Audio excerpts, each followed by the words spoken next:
Welcome to today's video, where we delve into a deeply personal and controversial story shared online by a mother at a crossroads, facing a heart-wrenching decision about her profoundly disabled son.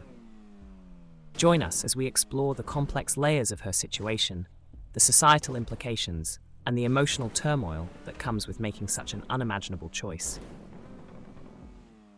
I can't tell anyone this, even my therapist. Lambast me if you won, and maybe I even deserve it. I only ask what you would do if you were in my situation, not what you think people should do, what you would really do. I'm a single mom of 2 boys, 12 and 7. My husband passed away 3 years ago in a work accident. A very large portion of me believe it was a suicide. I can't see him ever making the mistake he made that caused his death. And he had taken an action just before that which ensured his co-workers weren't in the room. I fully believe he killed himself because of our younger son, and no one will ever change my mind. We were told when I was pregnant that he would have Down syndrome. We could handle that, even if it was severe. It turned out he has a chromosome deletion. His disorder is kind of rare, so I won't post which specific one, but suffice to say, he'll never be anything more than he is now or has ever been. And what he is nothing. He doesn't appear to have any awareness, and never has. His eyes are locked in one position. He doesn't respond to noise, touch, or pain. He is total care. He is capable of nothing. He is tube-fed and on oxygen. He is in diapers and will be forever. He makes no sounds, no attempts to communicate. He never even really cried as a baby. He has never made an attempt to interact with anyone or his environment. I'm not upset because I got a special needs/imperfect child. I feel the way I feel because this thing takes up 200% of my time and does nothing. I didn't get an imperfect child. I didn't get a child. I don't love him. He doesn't have any personality. There is nothing to love. And yet I'm responsible for him. In addition to his extreme delays, he's also medically fragile.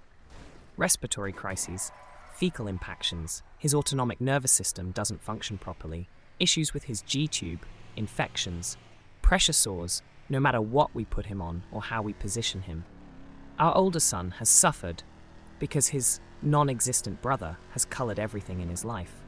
He's had medical care get delayed because there's only one of me and Ho's brother is more critical. We do have a visiting home nurse, but only 20 hours a week, and we aren't eligible for more.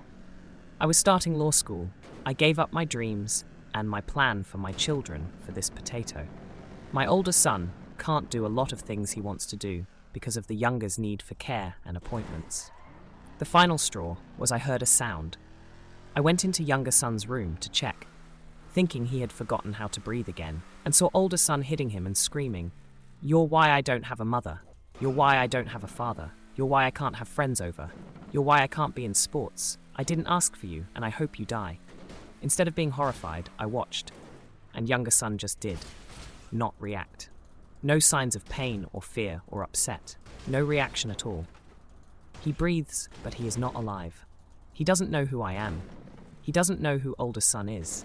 He has no sense of self, life experience, or awareness of his surroundings. He doesn't need to be in my home. He doesn't know or care where he is. He is genetically my son, but he is not family. My previously abused, brain-damaged cat who can't walk straight has more personality and is far more lovable than my child. In fact, I was looking forward to raising a Downs baby, even one with severe impairments, for that reason. With disability can come gifts. This boy is not a gift. He is a genetic mistake. I probably should have miscarried and would have definitely terminated if I'd known he would be like this.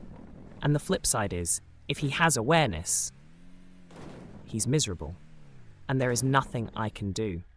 If he has likes and dislikes, no one knows what they are.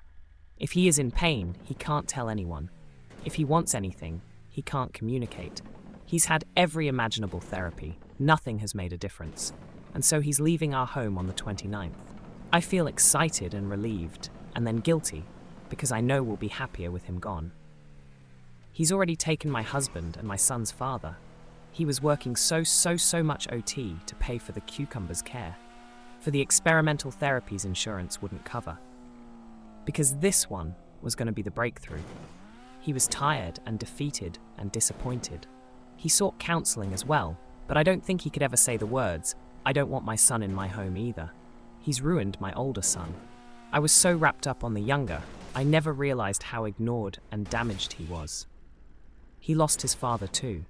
I didn't just lose my husband. He is my priority now, and this malignant lump can be someone else's problem. At least they'll be paid a wage to care for him. At least they'll get a break from him when they punch out. I just want to never think of him again, and I'm not sorry. And for that, I'm sorry. Thanks for reading. This post was absolutely not fiction. Instead, the mods, and especially //PikeNeeks, just decided it was. If anyone would like, I'll dox myself. You can see my ID to verify my name, my marriage license, and my husband's death certificate. I will then link you to the news article of the freak industrial accident that ended his life, so you can see it's the same person. As for not choosing hospice for my son, I can't. About a year ago, I myself was hospitalized with severe depression and CPTSD. There is proof of that too. During that time, my late husband's mother petitioned to get control as my son's medical proxy and got it. I'm fighting it, but it's a long, complicated process. There are competency hearings. There are statements from doctors and evaluations. Unless she okays hospice, which she refuses, I cannot decide that. I have custody. I cannot ache medical decisions. She agreed to residential care, which I feel is the second best option. So he's going into residential care. As for mistaking a child choking with hitting, I was downstairs. I couldn't hear what my older son was saying. I only knew he was speaking. Go punch a blanket, or, I don't know, a person with weak muscle tone. Then ask said person with weak muscle done to cough. They don't cough normally/forcefully. It's more a strong puff. Similar to, again, I don't know, a muted punch. When you're used to jumping at every strange sound, it's difficult to discern what's what sometimes. So, PikeNeeks, anything else you'd like to know? Care to admit I just might be telling the truth? There were identified details I left out, but guess you'll need them. Thank you for joining us today for such a raw and powerful story. Remember to be kind and considerate in the comments, reflecting on the complexity of human emotions and experiences we all may face in different ways in our lives. Take care of yourselves and others, and we'll see you in the next video, where we explore more of life's challenging narratives.